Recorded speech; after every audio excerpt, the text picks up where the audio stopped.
Hello friends, Shashi Agrawal channel के अंदर मैं डॉक्टर शशि अग्रवाल आप सबका वेलकम करती हूँ। और आज हम जो टॉपिक करने जा रहे हैं that is a very significant topic that is relevant for the students of net paper 1 के अंदर, और उसी तरह जो कॉमर्स एंड मैनेजमेंट के स्टूडेंट्स हैं उनके लिए पेपर 2 के अंदर भी रेलिवेंट है, और उसी तरह जो रिसर्च मेथडोलॉजी के या मार्केटिंग रिसर्च के स्टूडेंट्स हैं उनके लिए भी ये टॉपिक जो काफ़ी सिग्निफिकेंट है। That is the topic is research problem.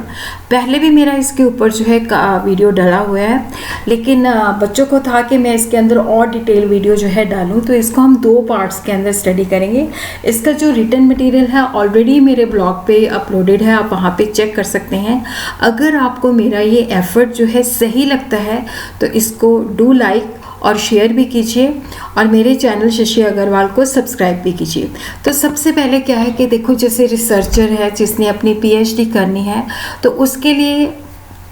अपनी जो रिसर्च प्रॉब्लम है उसको डिफ़ाइन करना बहुत ही एसेंशियल होता है, क्योंकि जब तक हम प्रॉब्लम को डिफ़ाइन नहीं कर पाते हम अपने ऑब्जेक्टिव जो है क्लियर नहीं कर पाते। हमारे प्रॉब्लम से क्या होता है कि हम अपने ऑब्जेक्टिव जो है आइडेंटिफाई करते हैं कि ये हमारे रिसर्च के ऑब्जेक्टिव हैं। तो research problem in general refer to some difficulty which a researcher experience in the context of either theoretical or practical situation and wants to obtain solution for the same. जैसे मैंने आपको बताया कि ये जो रिसर्चर जो कि खोज करता है वो थ्योरेटिकल कोई प्रॉब्लम फेस कर रहा है या प्रैक्टिकल सिचुएशन के अंदर कोई प्रॉब्लम फेस कर रहा है, और जिसका वो सोल्यूशन सर्च आउट करना चाहता है। जैसे एक ऑर्गेनाइजेशन है,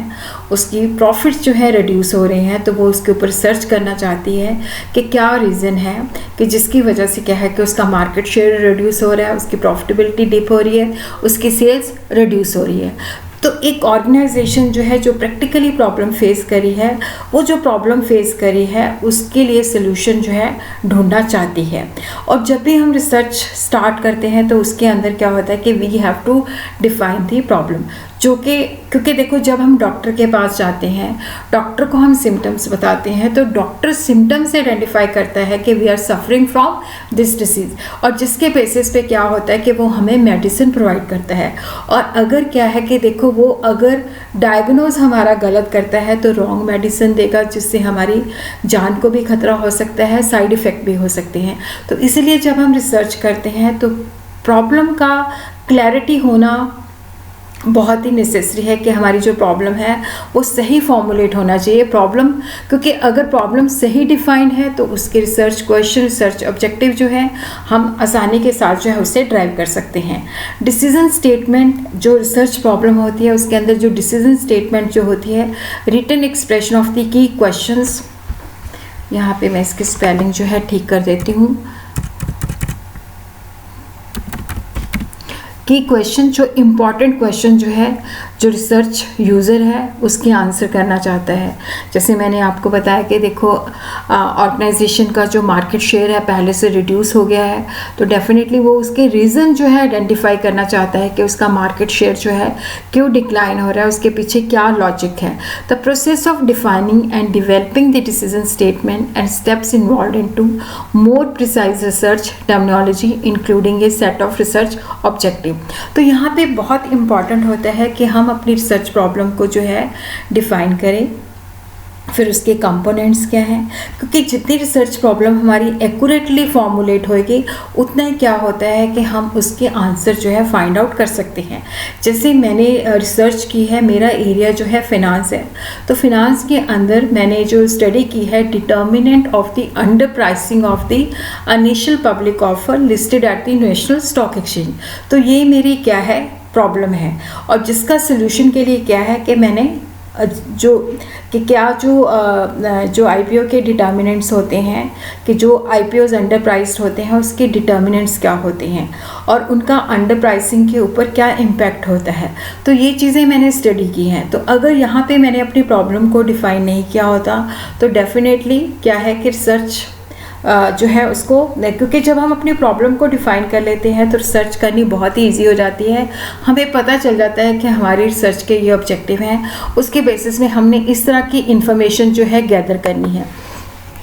और उसी तरह प्रॉब्लम डेफिनेशन प्रोसेस जो है, प्रॉब्लम देखो अकर करती है कि जो करंट कंडीशंस हैं और मोर प्रेफरेबल सेट ऑफ कंडीशंस हैं। जैसे देखो जो रिसर्चर है वो हमेशा क्या करता है कि लिटरेचर, जैसे मान लो मैंने फिनांस के अंदर सर्च किया है तो ऑब्वियसली मैंने प्रीवियस लिटरेचर जो है स्टडी किया है, उसके अंदर जो गैप्स है वो आइडेंटिफाई किए कि जिनके ऊपर सर्च नहीं हुई तो वहाँ पे मैंने जो प्रीवियस स्टडीज़ के अंदर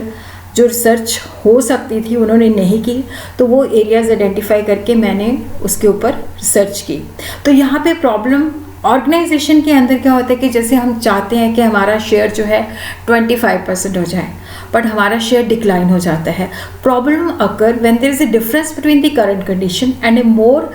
प्रेफरेबल सेट ऑफ कंडीशंस, कि कई बार क्या होता है कि हम इस लेवल तक पहुंचना चाहते हैं बट हम उस लेवल तक पहुंच नहीं पाते, तो वो गैप होता है। तो वहाँ पे जो है उस गैप के पीछे क्या रीज़न है वो हम जो एम्पिरिकल रिसर्च होती है, जो ऑर्गेनाइजेशन रिसर्च करती हैं, जो ऑर्गेनाइजेशन प्रॉब्लम्स फेस करती हैं, तो गैप जो है देखो बिजनेस परफॉर्मेंस जो होती है कि जो हमने सोचा होता है उससे वर्स भी हो सकती है। एक्चुअल बिजनेस परफॉर्मेंस जो है पॉसिबल जो हमने सोची हुई है उससे कम है। एक्सपेक्टेड बिजनेस परफॉर्मेंस जो है हमारी पॉसिबल बिजनेस परफॉर्मेंस से ग्रेटर है। तो इस तरह की गैप जो है जो हम प्रैक्टिकली प्रॉब्लम फेस करते हैं उसके अंदर ये गैप हो सकते हैं। तो प्रॉब्लम डेफिनेशन प्रोसेस स्टेप के अंदर क्या है कि first we have to identify the business situation, कि हमें जो प्रॉब्लम है उसके बारे में, बैकग्राउंड के बारे में, उस प्रॉब्लम को जो है उसके बारे में इंफॉर्मेशन जो है गैदर करनी पड़ेगी। डेफिनेटली हमें देखना पड़ेगा क्योंकि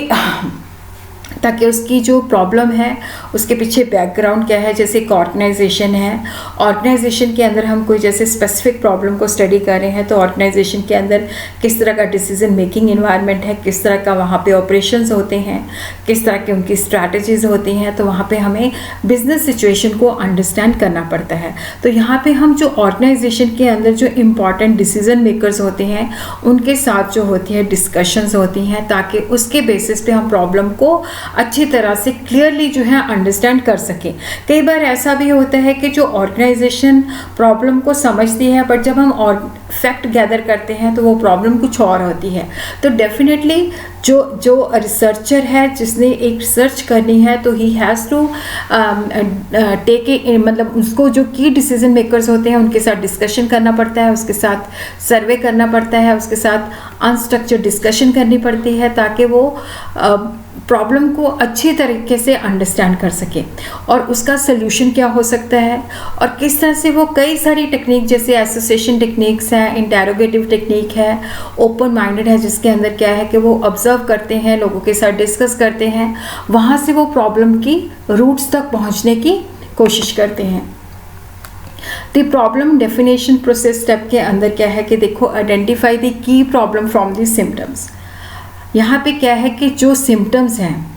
उससे हम देखते हैं कि जो सिम्टम्स हैं उससे क्या मेजर प्रॉब्लम्स हो सकती हैं और उसी तरह क्या है कि वहाँ पे हम अपने ऑब्जेक्टिव्स लिखते हैं, फिर देखते हैं कि कौन से वेरिएबल है, क्या रीज़न है, कौन से इंडिपेंडेंट वेरिएबल्स हैं, कौन से डिपेंडेंट वेरिएबल्स हैं। उसके बेसिस पे क्या होता है कि हम रिसर्च क्वेश्चन जिनके आंसर्स जो है हम फाइंड आउट करना चाहते हैं वो लिखते हैं। तो सबसे पहले क्वेश्चन ये राइज होता है कि why there is a need for defining the problem. देखो जो need for defining the problem, जैसे मैंने आपको बताया था कि डॉक्टर के पास हम जाते हैं और वो सही ढंग से हमारे सिम्टम्स आइडेंटिफाई करता है कि और उसके बेसिस पे हमें वो मेडिसिन प्रोवाइड करता है। तो उसी तरह क्या होता है कि जिस प्रॉब्लम को हम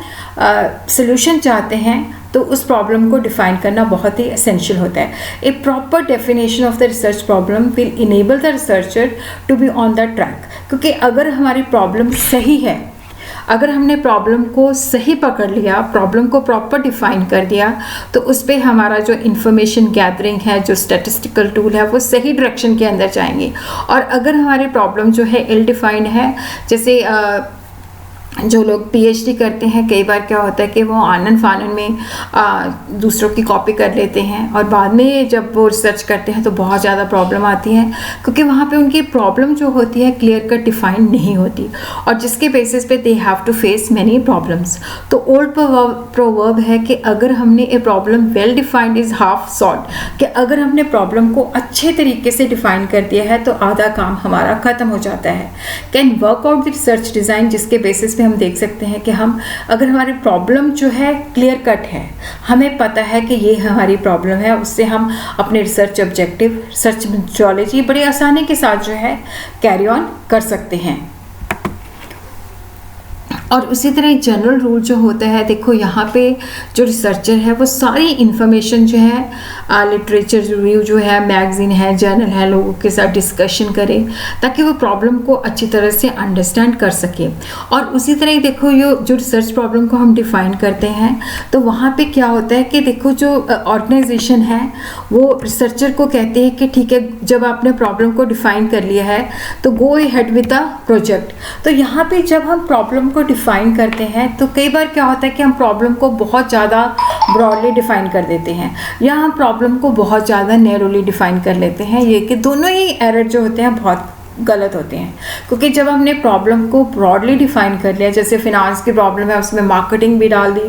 उसमें जो है ऑपरेशन मैनेजमेंट भी डाल दिया, तो डेफिनेटली वो प्रॉब्लम को हम सॉल्व नहीं कर पाएंगे, जहाँ पे हमारे ऑब्जेक्टिव बहुत वेग हो जाते हैं। और उसी तरह अगर हमने प्रॉब्लम को नैरो कर लिया तो जो प्रॉब्लम को रियल फैक्टर अफेक्ट करे हैं उनको हम स्टडी नहीं कर पाएंगे। तो इसका मतलब है कि जो हमारी प्रॉब्लम है बहुत ज़्यादा डेप्थ में भी नहीं होनी चाहिए, मतलब बहुत ब्रॉड भी नहीं होनी चाहिए और बहुत ज़्यादा नैरो भी नहीं होनी चाहिए। तो यहाँ पे जो रूल है,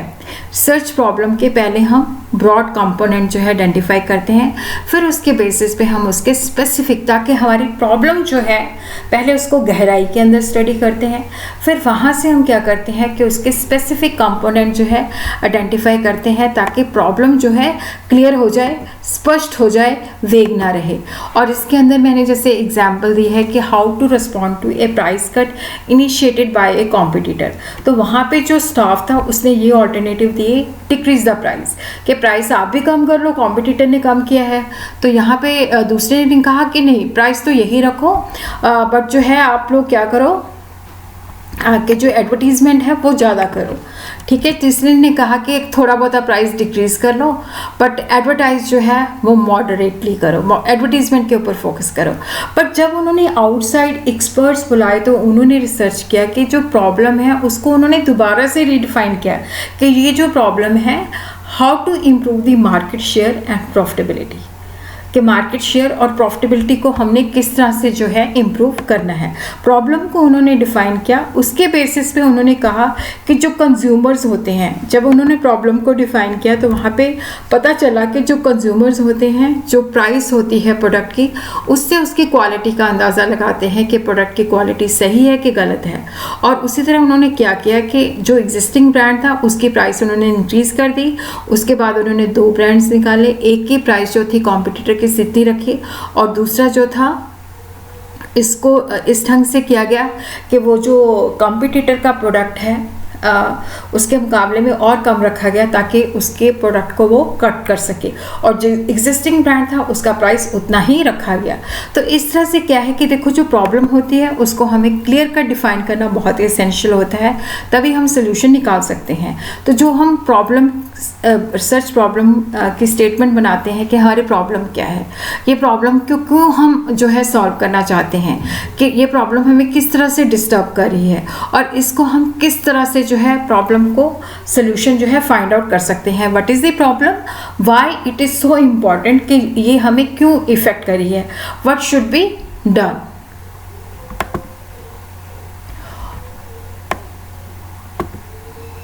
और देखो यहाँ पे ऑर्गेनाइजेशन जो थी वहाँ पे वो प्रॉब्लम फेस कर रही थी कि जो ग्रेजुएट्स हैं they are poor critical thinkers, के जो हम ग्रेजुएट रिक्रूट करते हैं उनकी जो थिंकिंग एबिलिटी है दैट इज़ वेरी पुअर। और अब देखो यहाँ पे क्या है कि तो ये इम्पॉर्टेंट क्यों है, क्योंकि ये इसलिए इम्पॉर्टेंट है क्योंकि हम जो फ्रेश बंदे रखते हैं वो ऑर्गेनाइजेशन के अंदर क्रिटिकल थिंकिंग की वजह से क्या होता है कि ऑर्गेनाइजेशन की ग्रोथ उतनी नहीं हो पाती। तो एम्प्लॉयज़ हमेशा कंप्लेन करते हैं कि जो ग्रेजुएट जो एम्प्लॉय करते हैं उनकी जो क्रिटिकल थिंकिंग जो है वो बहुत ही पुअर होती है, जजमेंटल एबिलिटी बहुत ही पुअर होती है। अब उसके अंदर क्या है कि अब ये जो रिसर्च है, क्योंकि ज़्यादातर जो रिसर्च होती है वो जो है मतलब मतलब जो होती है, जो प्राइमरी और सेकेंडरी लेवल तक होती है, यूनिवर्सिटी लेवल तक होती ही नहीं है रिसर्च, बहुत कम रिसर्च होती है। तो इसका मतलब है कि यहाँ पे हमें प्रॉब्लम को डिफ़ाइन करना पड़ेगा, देखना पड़ेगा कि क्या इसके स्पेसिफिक कंपोनेंट है। कि जैसे यहाँ पे हमने जो प्रॉब्लम है कि जो हमारे ग्रेजुएट्स आते हैं उनकी थिंकिंग पावर जो है बहुत ही पुअर है, तो उसके पीछे जो है हमें रिसर्च करनी पड़ेगी कि यूनिवर्सिटी जो स्टूडेंट्स हैं उनके ऊपर रिसर्च कम है, तो डेफिनेटली यूनिवर्सिटी स्टूडेंट्स के ऊपर जो है हमें रिसर्च करनी पड़ेगी। कि यहाँ पे हमें आइडेंटिफाई करना पड़ेगा कि जो बेसिकली जो है यहाँ पे हमें जो है स्टडी करना पड़ेगा कि जो लोग हैं कि जिन लोगों को हम कि जो अंडर ग्रेजुएट्स हैं इनकी जो थिंकिंग पावर है वो बहुत ही पुअर है। तो वहाँ पे हम रिसर्च पहले हम डिफ़ाइन करेंगे कि हम यूनिवर्सिटी स्टूडेंट की जो है क्रिटिकल थिंकिंग पावर को जो है एनालाइज करना चाहते हैं। उसके अंदर हम देखना चाहते हैं कि मेल और फीमेल के अंदर जो क्रिटिकल थिंकिंग स्किल है उसके अंदर क्या गैप है, क्या दोनों जो मेल की जो थिंकिंग स्किल है और जो वुमेन की थिंकिंग स्किल है उसके अंदर कोई डिफरेंस एग्जिस्ट करता है। और उसी तरह हम ये भी जानना चाहते हैं कि जो ऑर्गेनाइजेशन के अंदर वो परफॉर्म करते हैं, तो डेफिनेटली देखो जो उनकी एकेडमिक परफॉर्मेंस है और जो क्रिटिकल थिंकिंग स्किल है उसके अंदर कोई रिलेशन है या नहीं है। तो जो हमने प्रॉब्लम को डिफ़ाइन किया उसके बेसिस पे हमने इन दो जो प्रॉब्लम्स हैं इनकी हमें आंसर चाहिए। तो इस तरह से क्या है कि देखो जो हमें डिफ़ाइन करना पड़ेगा कि हमारी प्रॉब्लम क्या है, क्या हमारी प्रॉब्लम के स्पेसिफिक कंपोनेंट है, जिस तरह से हमारी स्टडी का जो ऑब्जेक्टिव है। Is there any difference in the critical thinking of male and female students, is there a relation between the academic performance and the critical thinking. तो यहाँ पे जब हमने प्रॉब्लम को आइडेंटिफाई कर लिया तो उसके बेसिस पे क्या होता है कि हमारे रिसर्च क्वेश्चन भी क्लियर हो जाते हैं, हमारा पर्पस भी क्लियर हो जाता है। और उसी तरह यहाँ पे मैंने एक और एग्जांपल दी है कि जैसे एक स्पोर्ट्स कंपनी है, वो अपना जो नॉन प्राइस कंपटीशन है जिसके अंदर क्या है कि वो अपना प्राइस जो है कम नहीं करती बट नॉन प्राइस प्रमोशन ज़्यादा करती है, तो उसका जो है इम्पैक्ट हम स्टडी करना चाहते हैं। तो प्रॉब्लम डिफाइन की गई determining the impact of non price promotion, कि यहाँ पे हम नॉन प्राइस प्रमोशन का जो गेम है वहाँ पे लोग ज़्यादा देखने आते हैं, उसका इम्पैक्ट स्टडी करना चाहते हैं। तो यहाँ पे उसके जो ऑब्जेक्टिव थे ओवरऑल इफेक्ट क्या है, और अगर हम एडिशनल प्रमोशनल डे जब ज़्यादा प्रमोशन की जाती है तो जो लोग देखने आते हैं उनके ऊपर एडिशनल इम्पैक्ट क्या पड़ता है, क्या ये लॉन्ग टर्म लॉयल्टी बिल्ड करती है। डेमोग्राफिक और साइकोग्राफिक जो है, जो लोग प्राइस प्रमोशन को इम्पैक्ट कर नॉन प्राइस प्रमोशन को जो है रिस्पॉन्ड करते हैं, उनके डेमोग्राफिक और साइकोग्राफिक कैरेक्टरिस्टिक्स क्या हैं। तो यहाँ पे देखो जो हमारी अप्रोच है उसके अंदर क्या है कि हमारे ऑब्जेक्टिव क्या हैं, क्योंकि देखो जो रिसर्च प्रॉब्लम है उससे हम अपने ऑब्जेक्टिव को आइडेंटिफाई करते हैं। और ये चीज़ आपने बहुत ध्यान में रखनी है कि जो हमारी रिसर्च प्रॉब्लम होती है, जो हम स्टडी करते हैं, उसकी थ्योरी होनी बहुत ही नेसेसरी है। थ्योरी का मतलब होता है कि थ्योरी वहाँ पे ये नहीं कि हमने जो वेरिएबल्स, क्योंकि जब हम थ्योरी को रीड आउट करते हैं तो थ्योरी से हमें वेरिएबल्स के बारे में पता चलता है कि ये वेरिएबल इस तरह की प्रॉब्लम को जो है इन्फ्लुएंस करते हैं। क्योंकि अगर थ्योरी एग्जिस्ट करती है तभी हम उस प्रॉब्लम का सलूशन फाइंड आउट कर सकते हैं, अदरवाइज हम प्रॉब्लम का सलूशन फाइंड आउट नहीं कर सकते। यहाँ पे जो मॉडल है उसके बेसिस पे जो हमारे ऑब्जेक्टिव हैं, जो हमारी थ्योरी है, उसके बेसिस पे हम एक एनालिटिकल मॉडल जो है बिल्ड करते हैं।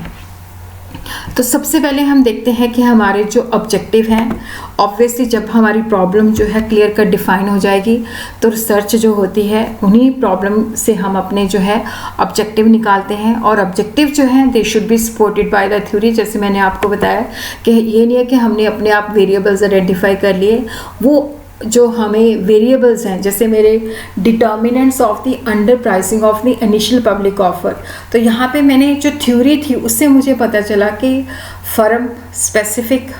डिटर्मिनेंट्स भी होते हैं, मार्केट डिटर्मिनेंट्स भी होते हैं और इशू स्पेसिफिक भी होते हैं। अब ये मैंने अपने आप वेरिएबल्स नहीं बनाए, ये थ्योरी ने मुझे बताया कि ये जो इशू के रिगार्डिंग ये वेरिएबल्स हैं, मार्केट के रिगार्डिंग ये वेरिएबल्स हैं, इसके रिगार्डिंग ये वेरिएबल है, ये हमें थ्योरी बताती है। तो जो भी हम प्रॉब्लम जो है स्टडी करना चाहते हैं उसके पीछे थ्योरी होनी चाहिए। कंसेप्चुअल स्कीम होती है थ्योरी जो है, जो कि बेसिकली जो है फाउंडेशनल स्टेटमेंट होती है जिसके बेसिस पे हम रिसर्च करते हैं। और ये जो थ्योरी है ये हमें लिटरेचर रिव्यू का अर्थ होता है कि जैसे मैंने डिटर्मिनेंट ऑफ अंडर प्राइसिंग भी स्टडी की है, तो उससे मिलता जुलता जो भी ऑलरेडी अंडर प्राइसिंग के ऊपर लोगों ने स्टडी की है उसका मैंने स्टडी जो है पढ़ा। वहाँ से मैंने वेरिएबल्स को आइडेंटिफाई किया और उन वेरिएबल्स का आपस में क्या रिलेशन है वो मुझे उस थ्योरी से पता चला। तो जो थ्योरी है वो मेरी फाउंडेशन है, जिसके बेसिस पे क्या है कि मैंने उस रिसर्च को करना है, जिसके बेसिस पे मैंने वेरिएबल्स को आइडेंटिफाई किया। तो theoretical consideration they provide the information on how the variable should be operationalised and measured. क्योंकि देखो जब तक थ्योरी नहीं होती, अब मैंने आपको बताया कि थ्योरी ने मुझे बताया कि ये वेरिएबल एग्जिस्ट करते हैं, उन वेरिएबल्स के बेसिस पे क्या है कि मैंने डाटा इकट्ठा किया। थ्योरी जो है फाउंडेशन है जिसके बेसिस पे हम अपनी रिसर्च को ऑर्गेनाइज कर सकते हैं, जो रिजल्ट है उनकी इंटरप्रिटेशंस कर सकते हैं। और थ्योरी जो है that plays a very vital role, जिसके अंदर थ्योरी हमें बताती है कि क्या वेरिएबल्स हैं, क्या इंडिपेंडेंट वेरिएबल्स हैं, क्या डिपेंडेंट वेरिएबल्स हैं, किस तरह का प्रोसीजर। इवन जो लिटरेचर रिव्यू होता है ये हमें ये भी बताता है कि कौन से स्टैटिस्टिकल टूल्स हमने लगाने हैं। अब जो रिसर्च प्रॉब्लम है उसको हमने थ्योरी आइडेंटिफाई कर ली, थ्योरी के बेसिस पे हमने वेरिएबल्स को स्टडी कर लिया। तो वेरिएबल के बेसिस पे we have to build the conceptual model. ये जो मॉडल है वर्बल भी हो सकता है, ग्राफिकल भी हो सकता है, मैथमेटिकल भी हो सकता है। ये तीनों तरह के मॉडल जो होते हैं ये एक दूसरे को कॉम्प्लीमेंट करते हैं, सपोर्ट करते हैं। हम सबका यूज़ करते हैं सर्च के अंदर। वर्बल मॉडल होता है जिसके अंदर हम स्टेटमेंट फॉर्म के अंदर लिखते हैं। ग्राफिकल के अंदर ये है कि इस स्टेप के बाद ये स्टेप है, ये स्टेप है, इसके बाद ये स्टेप्स है। और उसी तरह देखो जो मैथमेटिकल मॉडल होता है उसके अंदर क्या होता है कि हम उसको मैथमेटिकल टर्म्स के अंदर जो है एक्सप्रेस करते हैं। और उसी तरह ये अगेन जो है ग्राफिकल मेथड है, जैसे बिलीफ है, एटीट्यूड है जो कि परचेज को अफेक्ट करता है, experience, evaluation, repeat purchase and loyalty, जो कि हमें ग्राफ की फॉर्म में जो है मॉडल को बताता है। और ये तीनों ही जो है एक दूसरे को कॉम्प्लीमेंट करते हैं। और उसी तरह देखो जो रिसर्च क्वेश्चंस होते हैं, रिफाइंड स्टेटमेंट्स होती हैं जो कि specific component of the problem से हम ड्राइव करते हैं। कंपोनेंट ऑफ द प्रॉब्लम जो है वो स्पेसिफिक टर्म्स के अंदर जो है प्रॉब्लम को डिफाइन करते हैं और जिसके बेसिस पे हम जो एडिशनल इन्फॉर्मेशन चाहिए वो हमें पता चलती है। हर एक कंपोनेंट जो है उसको आगे हम सब कंपोनेंट के अंदर भी जो है स्टडी कर सकते हैं। जैसे मेरी डिटर्मिनेंट्स थी, तो डिटर्मिनेंट्स के अंदर जो है फर्म स्पेसिफिक, फर्म के साथ वेरिएबल कौन से हैं, इशू के साथ कौन से वेरिएबल हैं, ये देखो 3 कंपोनेंट हो गए। तो आगे फर्म जो स्पेसिफिक कंपोनेंट स्पेसिफिक डिटर्मिनेंट है उसके आगे जो है अलग अलग सब कंपोनेंट हो जाएंगे। If the research question are answered by the research then the information obtain should aid the decision maker, कि जो हमने रिसर्च क्वेश्चन बनाए हैं अगर वो इंफॉर्मेशन जो हमें प्रोवाइड करते हैं तो वो डिसीजन मेकर को हेल्प करती है। रिसर्च क्वेश्चन जो होते हैं कि जो हमारी प्रॉब्लम है उससे भी गाइडेड होनी चाहिए, जो हमारा थ्योरेटिकल फ्रेमवर्क है, जो हमारा कंसेप्चुअल मॉडल है उससे भी वो गाइड होते हैं। और उसी तरह हम देखते हैं ये मेरे जो स्टडी है वहाँ से मैंने अपनी थीसिस के अंदर बताया है कि जो मेरी स्टडी थी determinants of the under pricing. यहाँ पे देखो जो स्टडी है यहाँ पे मेरी जो है determinants of the under pricing of the initial determinants of the underpricing of equity initial public offers a study of Indian capital market। तो ये मेरी जो है टाइटल है, जो मेरी रिसर्च प्रॉब्लम है और उसके बेसिस पे मैंने ये रिसर्च क्वेश्चन जो थे आइडेंटिफाई किए थे। Are IPO in the Indian capital market underpriced? अगर येस है तो मेन डिटर्मिनेंट्स क्या हैं? क्या लॉन्ग रन के अंदर भी जो IPOs अंडरप्राइज्ड होते हैं वो परफॉर्म करते हैं? डिग्री ऑफ अंडरप्राइसिंग जैसे finance and non finance companies के अंदर या डिफरेंट इंडस्ट्रियल सेक्टर्स के अंदर डिग्री ऑफ अंडरप्राइसिंग क्या है? तो यहाँ पे देखो पहले मैंने अपनी प्रॉब्लम को आइडेंटिफाई किया, फिर उसके बाद मैंने रिसर्च क्वेश्चंस बनाए। और उसी तरह हाइपोथेसिस देखो जो अनप्रूवन स्टेटमेंट है, प्रोपोजिशन है अबाउट ए फैक्टर या फिनोमेना जो रिसर्च को इंटरेस्ट करता है। तो यहाँ पे हम बेसिकली जो रिसर्च प्रॉब्लम है उसके कंपोनेंट पहले ब्रेक डाउन करते हैं, उसके बेसिस पे हम रिसर्च क्वेश्चन बनाते हैं जो कि थ्योरेटिकल और जो एनालिटिकल मॉडल है उससे इन्फ्लुएंस होते हैं, और उसके बेसिस पे जो वेरिएबल्स होते हैं उनका आपस में क्या रिलेशन है उसको हम प्रूव करना चाहते हैं, वो हमारे हाइपोथेसिस होता है। जैसे यहाँ पे रिसर्च क्वेश्चन स्टोर लॉयल्टी का, अगर कोई ऑर्गेनाइजेशन स्टोर लॉयल्टी उसका ऑब्जेक्टिव है, तो यहाँ पे देखो जो हाइपोथेसिस है कि जो कंज्यूमर्स हैं who are loyal are less knowledgeable about the shopping environment, store loyal customer जो होते हैं वो रिस्क ज़्यादा नहीं लेते। तो ये हमने हाइपोथेसिस जो है बिल्ड किए हैं। ऑब्वियसली ये हाइपोथेसिस जो हम बिल्ड करते हैं थ्योरी को स्टडी करते हैं, एग्जिस्टिंग जो लिटरेचर होता है उसको स्टडी करते हैं, उसके बेसिस पे हम ये हाइपोथेसिस जो अनप्रूवन स्टेटमेंट्स होती हैं जिनको हमने प्रूव करना होता है कि ये हमारे हाइपोथेसिस जो है एक्सेप्टेड है या रिजेक्टेड है। और उसी तरह देखो जो रिसर्च क्वेश्चंस होने चाहिए वो क्लियर होने चाहिए, स्ट्रेट फॉरवर्ड होने चाहिए, इजली जिसको दूसरे अंडरस्टैंड कर सकें, जो दो या दो से ज़्यादा वेरिएबल्स के बीच में रिलेशनशिप को बता सके, जिसको हम बड़ी आसानी के साथ मेयर कर सकें, जो हमें बताए कि क्या मेथडोलॉजी हमने अडॉप्ट करनी है, क्या टाइम है जिसके अंदर हम उसकी इंफॉर्मेशन सर्च आउट कर सकते हैं, जो हमारे पास रिसोर्सेज हैं उसके अंदर उनको आंसर बैक कर सकते हैं। और उसी तरह देखो जो क्वेश्चन जो कि रिसर्चर को हेल्प करते हैं, पहले तो देखो क्या है कि जो भी रिसर्च प्रॉब्लम है उसके पीछे बैकग्राउंड क्या है, उसकी हिस्ट्री क्या है, और उसी तरह क्या है कि क्या इश्यूज़ हैं या क्वेश्चंस हैं जिसके बेसिस पे रिसर्चर ने इस रिसर्च को लेना है। जैसे मैंने अपना बताया कि determinants of the under pricing, तो पहले तो हमने देखा कि IPO जो लिस्ट होते हैं इंडियन कैपिटल मार्केट के ऊपर, क्या वो उनके अंदर अंडर प्राइसिंग है, अगर अंडर प्राइसिंग है तो कौन से डिटर्मिनेंट्स हैं। ये डिटर्मिनेंट मैंने लिटरेचर रिव्यू के बेसिस पे आइडेंटिफाई किए। तो व्हाट इश्यूज और question prompted researcher to consider the research, और किस तरह की हमें इंफॉर्मेशन चाहिए ताकि हम इस रिसर्च को सॉल्व कर सकें, क्या चॉइसेस हैं हमारे पास, क्या एक्शंस हैं, और उसी तरह क्या है कि क्या इन्फॉर्मेशन, क्योंकि यहाँ पे जब हम अपनी प्रॉब्लम को डिफाइन करते हैं तो यहाँ से हम ये भी आइडेंटिफाई करते हैं कि किस तरह की इंफॉर्मेशन हमने कलेक्ट करनी है और किस तरह की हमारी जो स्टडी है वो ज़्यादा रिप्रेजेंटेटिव हो जाए, उसके अंदर एरर कम हो जाए, किस तरह के रिस्क होते हैं जिसके बेसिस पे क्या है कि हमारी जो स्टडी है वो इनइफेक्टिव हो सकती है, तो उन रिस्क को हम रिड्यूस करें, और क्या टाइम पीरियड है जिसके अंदर क्या है कि हमने अपनी रिसर्च को कंडक्ट करना है, और किस तरह के रिसोर्सेज हमें चाहिए। इसका बाकी पार्ट जो है हम अगले लेक्चर के अंदर